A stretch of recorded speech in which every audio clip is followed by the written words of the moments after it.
Welcome back to my channel. I hope সবাই ভালো আছো, সুস্থ আছো, আর আমরাও ভালো আছি ঠাকুরের কৃপায়। আর আজকে অনেক দিন বাদে এই ঘরে ব্লগটা স্টার্ট করছি আমি। আজকে হলো রবিবার, ঘড়িতে বাজে 10টা 10।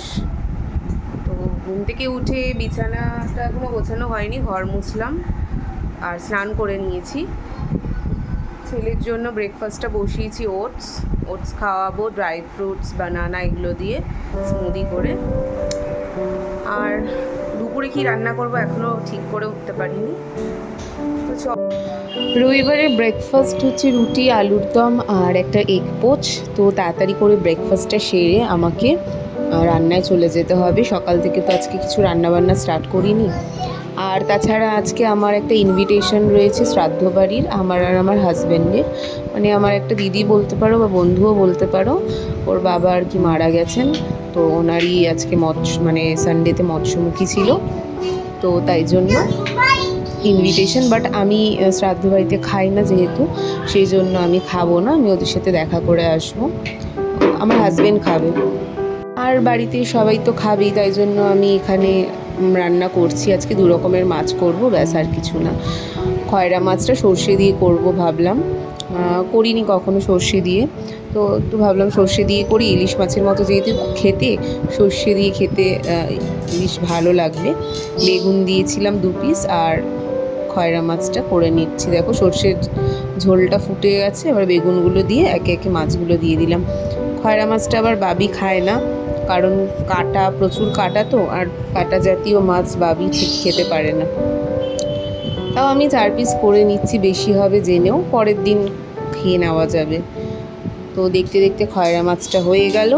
এবার কাটাপোনা মাছের ঝোলটা করে নেব। একটু পেঁয়াজ, আদা, রসুন বাটা দিয়ে করছি, বাট হালকাই করব, খুব একটা তেল ঝাল মশলা দিচ্ছি না, যেটুকু দেওয়ার সেটুকু দিয়ে করছি। আর এটা হচ্ছে আমার সেই দিদির ছেলেটা, ও আমাদের বাড়িতে এসছে। তো আমার বাড়ির পাশেই যেহেতু অনুষ্ঠান হচ্ছে, আর ছোট বাচ্চা দুপুরবেলা তো স্বাভাবিক ওর ঘুম পাবেই, তো আমি ওকে বললাম তুই আমাদের বাড়িতে এসে ওকে ঘুম পাড়িয়ে দিয়ে যা। আর ও কি সুন্দর দেখো, আর একদিনই আর আগে আমাদের বাড়িতে এসেছে ও, আর আমাদেরকে বেশ চিনে গেছে। ঘুম থেকে উঠে মাকে না দেখে কিন্তু একবারও কাঁদলো না, আমার ছেলের সাথে খেলতে শুরু করে দিয়েছে। কিন্তু আমার ছেলে হলে কিন্তু কেঁদে ফাটাতো। ওকে দেখে বেশ ভালো লাগলো, এটা যে কি সুন্দর আমাদের কাছে রয়েছে। আর দুজন মিলে তো একদম খেলায় জমে গেছে। আমার ছেলে তো আগের দিন ওর সাথে ভাব হতে হতেই অনেকটা সময় নিয়ে নিয়েছিল, কিন্তু আজকে আর এরকম করছে না। দেখো দুজনে বেশ খেলছে, ও আবার ওকে ডাইপার পরিয়ে দিচ্ছে আর দাদা দাদা করছে। আমার ছেলে হচ্ছে ওর থেকে 5 দিনের মাত্র বড়, আর দুটো এক সাইজের হলে দেখো কি হতে পারে। দুজন মিলেই বেশ তছনছ করা শুরু করেছে ঘরদুয়ার। আমার তো বেশ ভালো লাগে এরকম ছোট ছোট বাচ্চা বাড়িতে এলে। আর ও খুব একটা দুষ্টু না, আমার ছেলেই বেশি দুষ্টু দেখে মনে হচ্ছে। তো ঘুম থেকে উঠে গেছে, ওর মা আবার একটু বাদে ওকে নিয়ে চলে যাবে, আর আমারও মনটা একটু খারাপ হয়ে যাবে। আমার বাচ্চা কাচ্চাদের খুব ভালো লাগে ছোটো থেকেই। আর আজকে আমার বোনের বার্থডে, তো বোনের বার্থডেতে কেক নিয়ে চলে গেছিলাম। সেরকমভাবে কিছুই সেলিব্রেশন হয়নি, শুধু কেক কাটিংই হলো। দেখো এই সামনে আমাদের টেস্ট অ্যান্ড বাইট আছে, ওখান থেকেই নিয়ে নিয়েছি। নিয়মরে যাবো ভেবেছিলাম, বাট এত বৃষ্টি পড়ছে যে ওখানে আর যাওয়া সম্ভব না। রাস্তায় এইটাই পড়ে আমার বাড়ি থেকে বাপের বাড়ি যাওয়ার রাস্তায়, তো সেখান থেকে টেস্ট অ্যান্ড বাইটে গিয়ে এই কেকটা নিয়ে নিলাম। কোয়ালিটি খুব একটা খারাপ না, মোটামুটি ভালো। তো এখানে বোন কেক কাটবে, আর আমার ছেলে তো কম্পালসারি যেই কেক কাটুক তার কোলে উঠে বসে পড়বে, মানে ওই কেকটা আর কি কাটে সবার।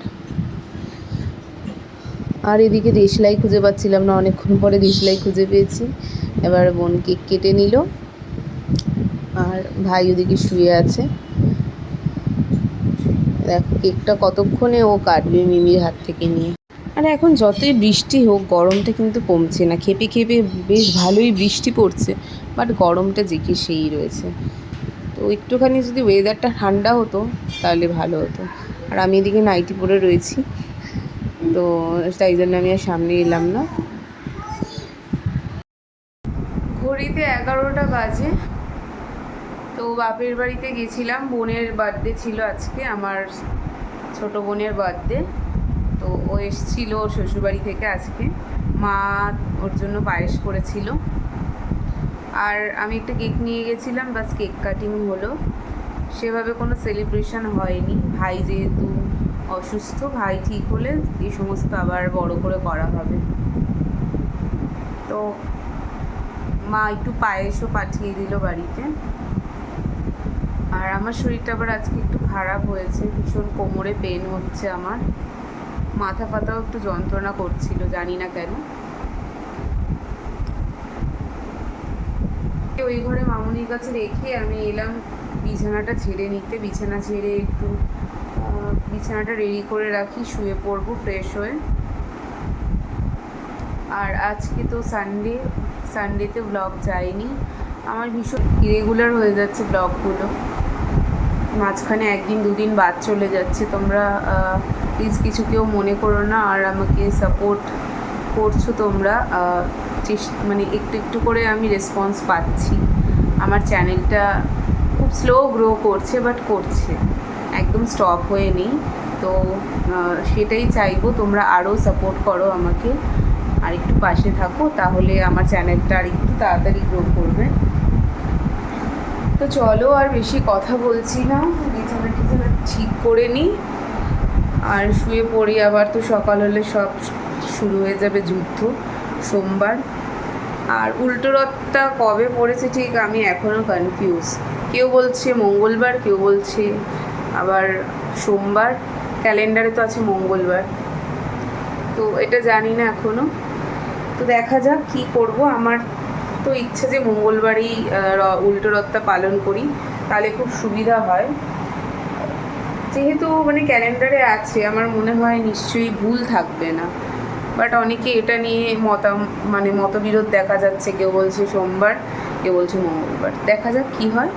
তো আজকের মতো আমি এখানেই ব্লগটা এন্ড করি। আর এটা হচ্ছে পরের দিন সকালের ভিডিও। সকালবেলা উঠে একটু লেবু জল খেয়ে নিচ্ছি, তারপর দেখো লেবুটা চেপড়াতে গিয়ে নিচেই পড়ে, মানে জলের মধ্যে পড়ে গেল। আর লেবু জলটা খেয়ে নিয়ে তারপর আবার রান্না শুরু করে দেব। এদিকে রান্নার জিনিসপত্র সব গুছিয়ে গাছিয়ে নিয়েছি। চিংড়ি মাছ দিয়ে আজকে কী বলে পালং শাকের তরকারি করব। তো চিংড়ি মাছগুলো ওদিকে বাছা হয়ে গেছে।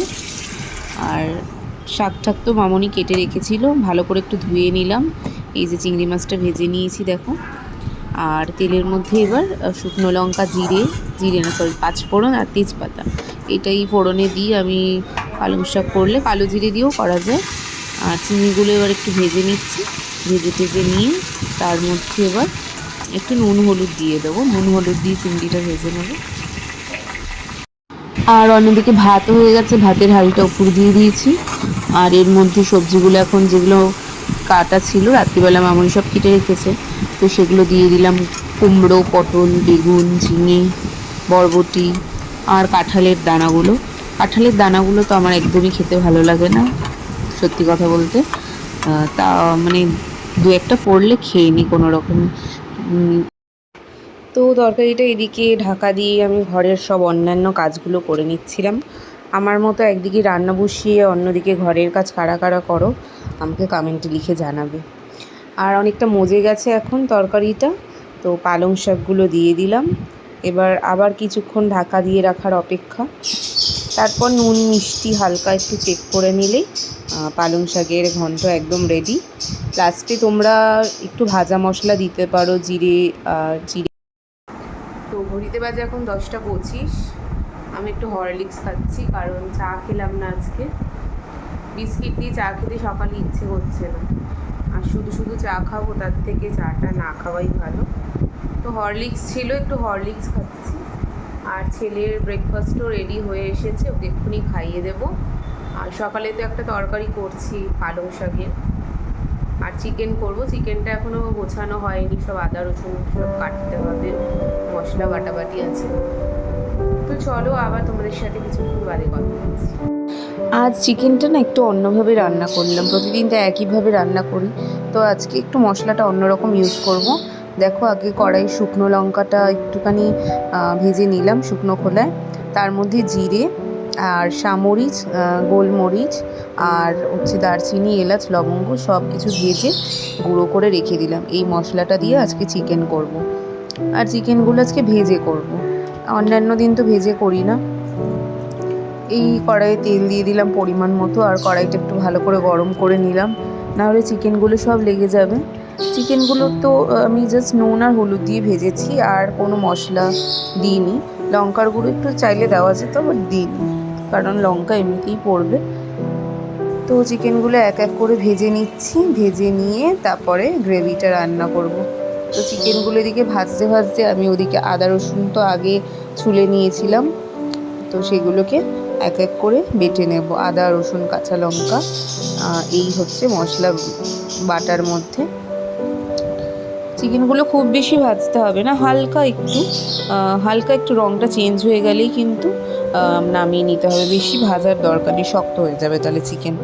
তো চিকেন ভাজা হয়ে গেছে, সেই তেলের মধ্যেই এবার আলু ভেজে নিচ্ছি।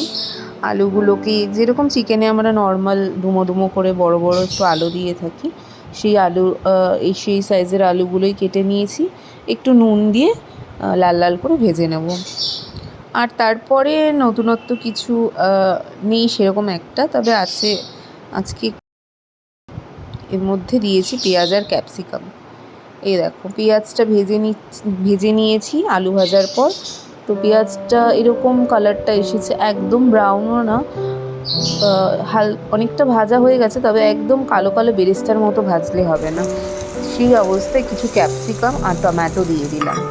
সেগুলো একটু ভেজে নিয়ে তার মধ্যে এখন আদা রসুন বাটাটা আর কাঁচা লঙ্কা বাটাটা দিয়ে ভালো করে কষিয়ে নেব। ভালো করে কষিয়ে তার মধ্যে চিকেনগুলো দেওয়ার আগে এর মধ্যে হলুদ গুঁড়ো, লঙ্কার গুঁড়ো আর একটু ধনে গুঁড়ো দিয়েছি। এমনি দিন তো ধনে জিরে কিছু দিই না, একটু নর্মাল লঙ্কার গুঁড়ো দিয়েছি, একটু কাশ্মীরি লঙ্কার গুঁড়োও দিয়েছি। আর হলুদটা এখানে প্রায় খালি হয়ে গেছে, হলুদের কৌটো, আবার হলুদ ঢালতে হবে। তো এইভাবেই আমি জন্য কৌটো শুদ্ধ হলুদটা দিয়ে দিলাম, কিছু মনে করো না। আর এখন কাশ্মীরি লঙ্কাটা দিয়ে দিলাম। সব কিছু দিয়ে একটু ভালো মতো হালকা নেড়ে চেড়ে নিয়ে তার মধ্যে এবার চিকেনগুলো দিয়ে দেবো।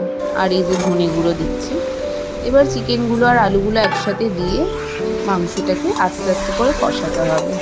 আর মাংস আর মশলাটা একসাথে ভালো করে কষবে, মাংসের জুসটা মশলাতে এসে মিশবে ততক্ষণের জন্য, মানে যতক্ষণ না মাংস থেকে জল ছাড়ছে ততক্ষণ আস্তে আছে ভালো করে এটাকে ঢাকা দিয়ে কষিয়ে নেব। আর তারপরে কষে গেলে তারপরে আর কষাবার সময় যেই মশলাটা আমি গুঁড়ো করে রেখেছি ওটার কিছুটা পরিমাণ মশলা দিয়ে দিচ্ছি, আবার পরে কিছুটা দেব, মানে অল্প অল্প করে মশলা দিয়ে কষাচ্ছি। তো চিকেনটা বেশ অন্যরকম খেতে হয়েছিল, আমার তো বেশ ভালোই লেগেছিলো। আর এইবার দেখো চিকেন থেকে অনেকটা জল বেরিয়ে এসেছে, মানে চিকেনটা মোটামুটি সুন্দর কষে গেছে, টেক্সচারটা দেখে তোমরা বুঝতে পারছো। এর মধ্যে এবার জল গরম করে রেখেছিলাম, এই জলটা দিয়ে দিচ্ছি, যতটুকুনি জল দেওয়ার দরকার, মানে যতটা গ্রেভি যে যা করতে চাও সেরকম অনুযায়ী জল দিয়ে দেবে, তাহলেই হয়ে যাবে। চিকেনটা মোটামুটি রেডি। এর মধ্যে আর কোনো আলাদা করে গরম মশলা তো পড়বে না, কারণ ওর মধ্যে গরম মশলা দিয়েছি। আর একটা জিনিস আমি এখানে দেখাতে ভুলে গেছি, যখন পেঁয়াজটা ভাজার সময় একটু ঘি অ্যাড করেছিলাম। মতো বাজে, আরেকটা পড়াতে যাব। আজকেই আবার শুনছি রথ, পুরীতে আজকেই রথ বেরাবে। তো এখন এসে আমি শুনছি এটা কী হবে জানি না, আজকে রথ টানবো কি না আদেও। কোনো প্রিপারেশন নেই, কিছু নেই, ফুল টুল কেনা হয়নি, দেখা যাক কী করি। এখন আপাতত চাটা খাই, তারপরে পড়ি আসি।